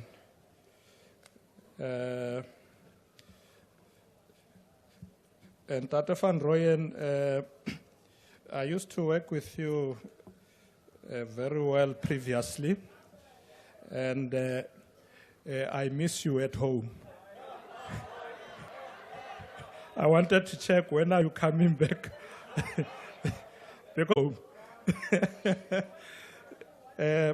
But let me say, Honourable Deputy Speaker, that yes, part of the reason why we introduced Operation Vulindlela was to ensure that we can ensure that we enforce legislation. So we remove all the impediments on the way to ensure that legislation is implemented to enforce compliance across various sectors of our society.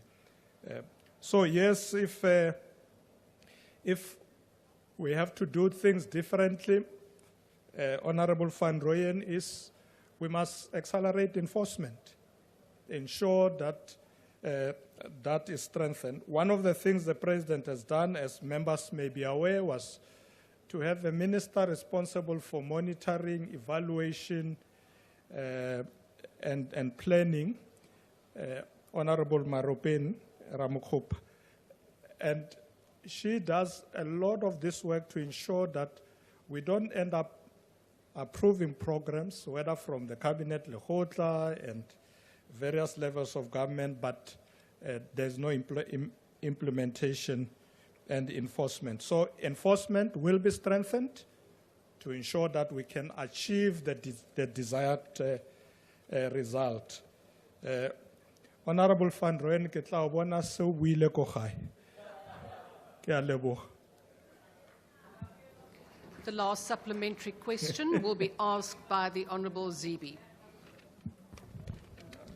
Thank you, Honourable Deputy Speaker. Diabulisa, Deputy President. Many municipalities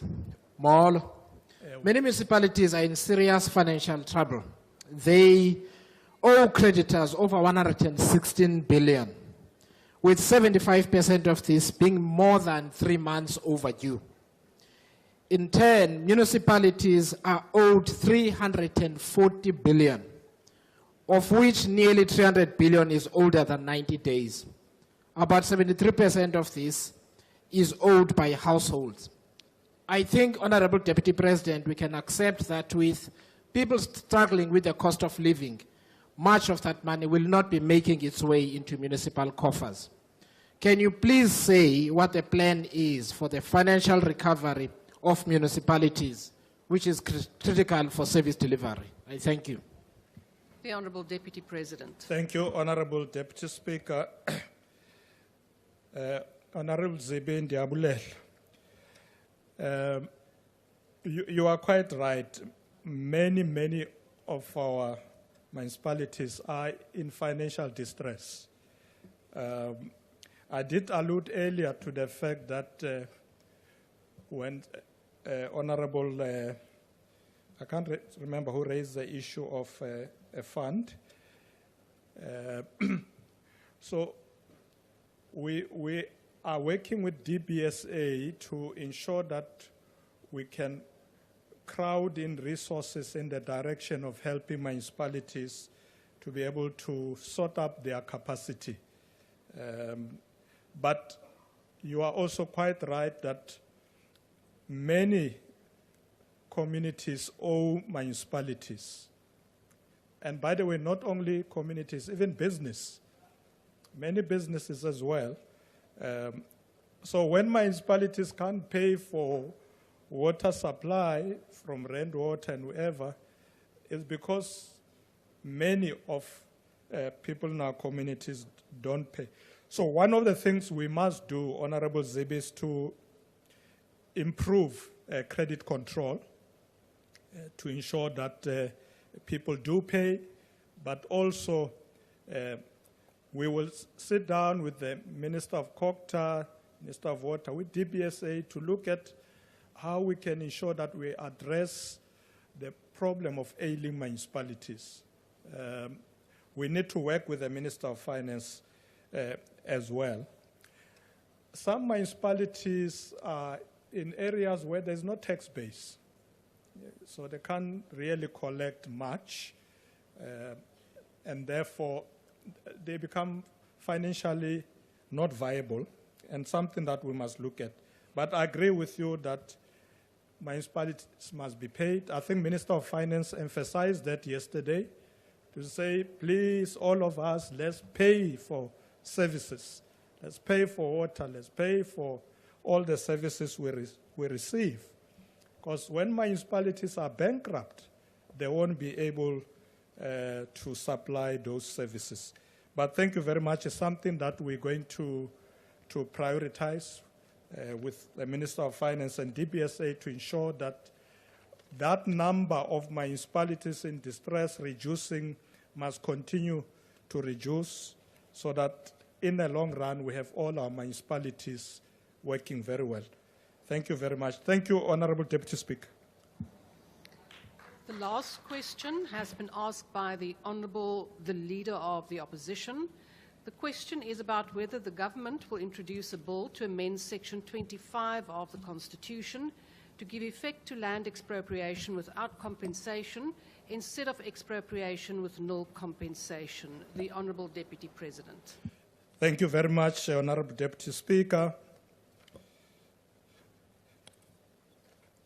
Honourable Deputy Speaker, accelerating land reform remains the key priority of our government. I'm glad that Honourable Hlophe is also concerned about this matter. Previously, we updated this august House on the work that is done by the Interministerial Committee on Land Reform and Agriculture. For example, in the past 5 years alone, the Interministerial Committee, through the relevant departments and state organs, has redistributed more than 300,000 hectares, where more than 127,000 hectares allocated to women, 111,000 to young people, and 2,781 hectares to people with disabilities. And this is between the period 2019 to 2024 this year. About 2.3 million people have benefited from land restitution, where a total of 25 billion rand was spent on the restitution of more than 3 million hectares of land. An additional 22.5 billion rand has been spent on financial compensation for those beneficiaries who opted to receive financial compensation instead of the land being transferred to them. Honourable Hlophe, this matter of the introduction of a bill to amend Section 25 of the Constitution falls within the structures of Parliament. Honourable members will remember that in the 6th Parliament, the Parliament established the Joint Constitutional Review Committee, which conducted public hearings in all provinces of South Africa to get public inputs on the amendment of Section 25 of the Constitution. This process culminated into the development of a bill that was aimed at amending Section 25 of the Constitution to allow for expropriation of land without compensation. However, the National Assembly could not pass the bill since its support could not meet the required 2/3 majority for the 18th Amendment of the Constitution. Honourable Deputy Speaker, the current constitutional framework provides for expropriation of property subject to just and equitable compensation. To this end, Parliament has passed the appropriation bill, which has been sent to the President for assent. The bill provides for the expropriation of property for public purposes or in the public interests and other matters connected therewith. Let me assure this House that our agenda of accelerating land reform and land restitution will continue. However, we are certain that once the President has completed his consultation process and assented to the bill into law to become an expropriation act, government will be in a better position to accelerate the pace of land reform, land restitution, and sustainable development that will benefit all the people of South Africa. I thank you, Honorable Deputy Speaker. The first supplementary question will be asked by the Honourable, the Leader of the Opposition. Thank you very much, Thank you very much, Honourable Deputy Speaker. Deputy President, good afternoon to you. Afternoon, Honourable. Thank you. The question related more to expropriation of land without compensation. Yes. But the follow-up question is as follows.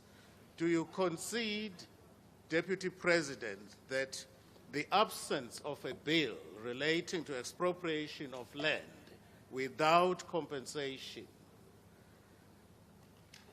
rather than this vague and deceptive notion of nil compensation, the absence of a bill before Parliament is a clear indication of the government's unwillingness to address the issue of land reform?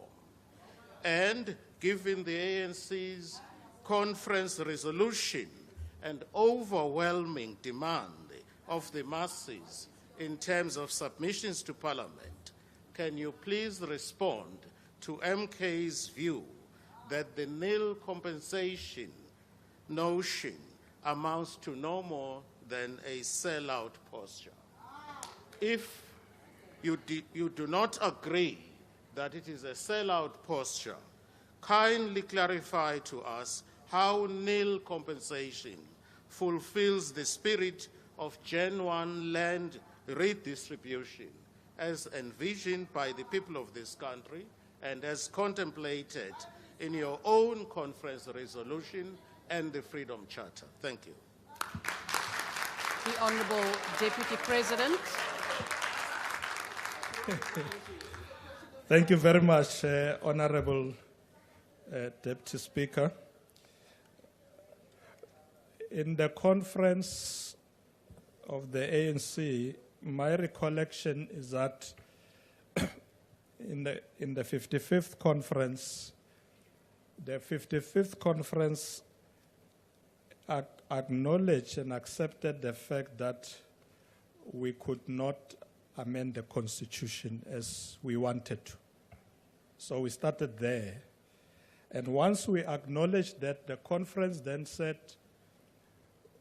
go and implement an expropriation act. In fact, they said speed up that process because we had an old expropriation act. We needed a new one that in a way will take into account some of the things that we could not achieve by amending the Constitution. That is the act I'm referring to, Honorable Hlophe, that it's about to be signed. It may well be that maybe you may have issues with the wording thereof, but the intention is to achieve exactly that we need to be able to expropriate land without compensation where applicable. There will be, I think we use the word in the act about that we should expropriate land for public purposes or if it's in the public interest. The issue of nil compensation, well, I'll look at it, but my sense, Honorable Hlophe, is that nil compensation means you don't pay. Yeah, unless, okay, I'll check what the Oxford Dictionary says, but you don't pay. So it means it is expropriation. Where applicable, government will ensure that we don't pay. Mhlambi mele sisibheke kahle lesilungu futhi. But my point, Honorable Hlophe, is that I think let's get this bill signed, let's look at it, and to the extent that it may not have the effect of distributing land the way we want, restitution, Parliament is at liberty to look at it. Parliament is at liberty to bring back a motion to try and change the constitution if you can get the 3/3 majority that we couldn't get before. So good luck, the one who will bring it back. Mobilize a lot to get that 75% to change the constitution. But let's not waste time. I'll talk to the president, we'll sign the bill into law, and then we'll implement. A lot of work is already happening. Let's accelerate it. Let's not wait for the day we might be able to amend the Constitution. Let's use this Expropriation Act. Thank you very much, Honorable Deputy Speaker. The second supplementary question will be asked by the Honourable Nalumangu. Thank you, Deputy Speaker. Deputy President, thank you for your comprehensive response. Can you demonstrate what government has done in terms of land reform and what we can do more to accelerate land reform? The Honourable Deputy President. Honourable Nalimango, I'm convinced that this is a matter that is very important in your heart, because in my response to the question earlier, I dealt exactly with that. What we need to do, if you go back to my answer earlier, you say a lot of land has been distributed already. Restitution, I talked about more than 300,000 hectares of land. So we are working already. We're not even waiting for that bill. We are already working. So a lot of land is being distributed, but also targeting sectors, women, young people, the youth, to also to be able to benefit with the land, to be able to also participate in developing the land, whether they want to farm, but also in urban areas as well. People want land in urban areas to build land and so on. So expropriation of land has always been there, but we accept that where applicable, the state does not have to pay for that land. That work is happening, Honorable Nalimango. We are just going to accelerate it. Thank you very much. Thank you, Honorable Deputy Speaker. Order, Madam Speaker. Honourable Reddy, is it a point of order? Yes, Madam Speaker, we've noticed, we've timed that the DA spoke for 3 minutes asking a question, and we were cut short. I'd like you to look at the Hansard and come back to us and give us an input as to how long they took and why is it that they were allowed more time than other parties. Thank you. I will indeed do that, Honourable Reddy. I might just also inform you that I have a big screen, and Honourable Reddy, I am addressing you. I have a big screen in front of me with the time, and I actually gave your member 24 seconds more before he finished his question.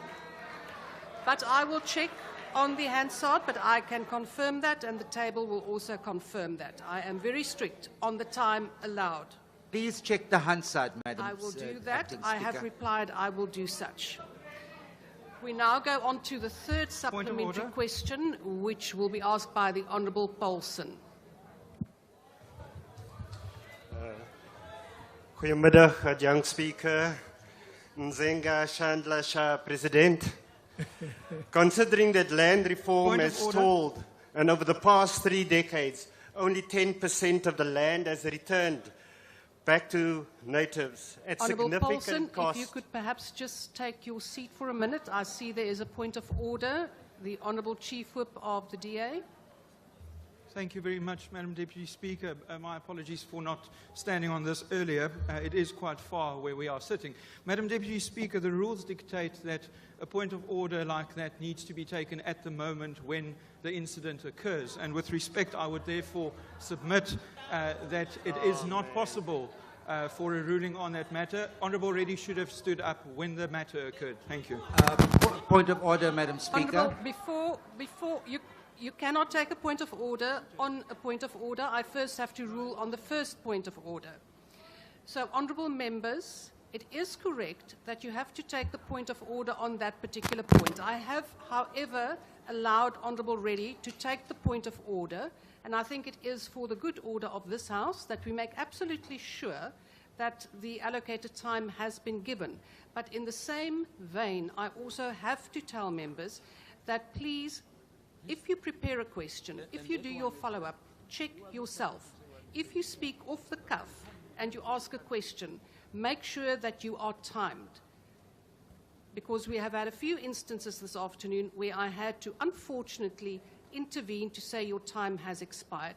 So, Honourable Chief Whip of the DA, your point is taken, it is correct, but I have allowed Honourable Reddy to raise the point. We will now proceed. Honourable Paulson.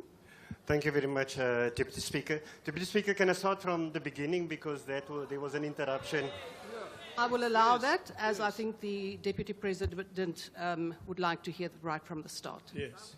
Thank you very much. Considering that land reform has stalled and that over the past 3 decades, only 10% of the land has been returned to natives at significant cost to the taxpayer, and specifically, considering the failure of the land restitution program, which has failed to settle land claims lodged in 1998, and there are further land claims that have been sealed from 2014. Have you considered reviewing the land reform program in its entirety to fast-track the return of land to natives? If so, do you think such a fast-track land reform program can work if the premise still remains that we compensate white settlers for stolen land? Thank you very much. The Honourable Deputy President. Thank you very much, Honourable Deputy Speaker. I can say Honourable Coulson.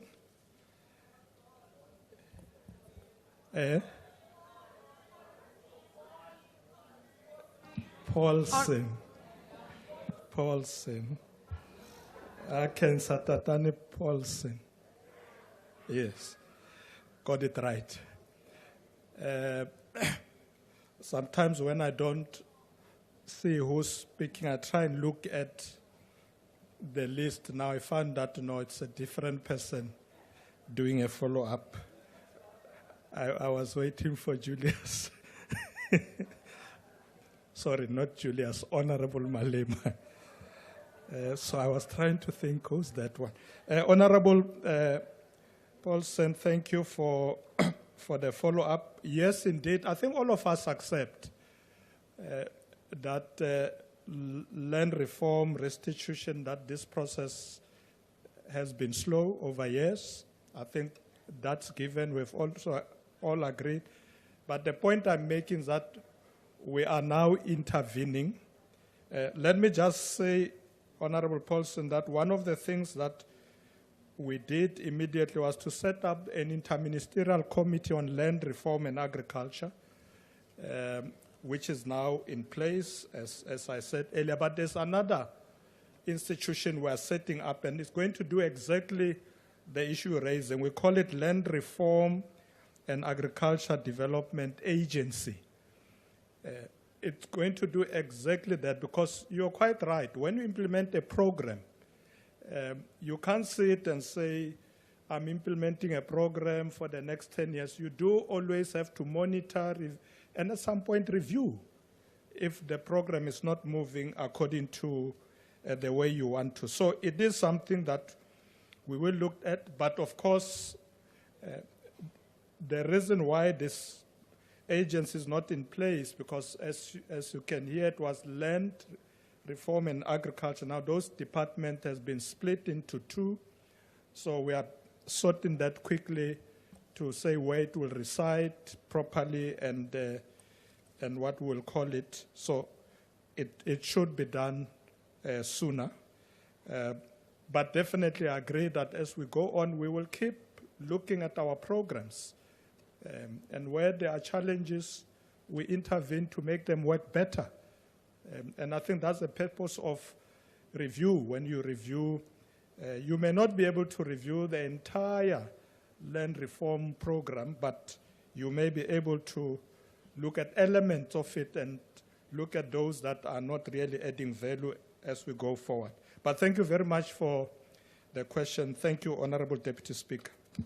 The last supplementary question will be asked by the Honourable Sali. Thank you, Honourable Deputy Speaker, Honourable Minister. In your role, how serious is government? It's 30 years, our people are still living in shacks. How serious are you to correct the injustice of the past? Will you take the lead in allocating a free piece of state or crown land to each matriculant of class 2024 who has passed the exams? At first, to expropriate land without compensation, and further extend this to all recipients of social grants who do not own any land. Thank you. The Honourable Deputy President. Thank you very much, Honourable Deputy Speaker, Honourable Sali. We are fast-tracking land reform as we speak. We know that people need land to farm, they need land to build houses, and so on. We have already accepted that we started the program in the previous years moving a bit slower, but where we are now, we are accelerating. So we are very serious about land reform. You know, land is everything. You know, I recall when I was young, when I was growing up in the struggle, I was always taught the struggle is always the struggle for land. So when you come from that kind of political education, there's no way you can't be serious about land reform. Because the struggle has always been the struggle for land. So watch and see what we will be doing. We are moving now with speed. Thank you very much, and thank you very much, Honourable Speaker, Deputy Speaker. Honourable members, that concludes questions to the Deputy President. I thank the Honourable Deputy President. Honourable members, I wish to announce that a meeting of the Rules Committee is scheduled to convene in the Good Hope Chamber 15 minutes following the adjournment of the House, as well as the Multi-Party Women's Caucus, which will meet here in the Nieuwmeester Marquee Chamber immediately after the House has adjourned. And with that, I request members to stand and wait for the presiding officer and the mace to leave the chamber. That concludes the business of the day, and the House is adjourned.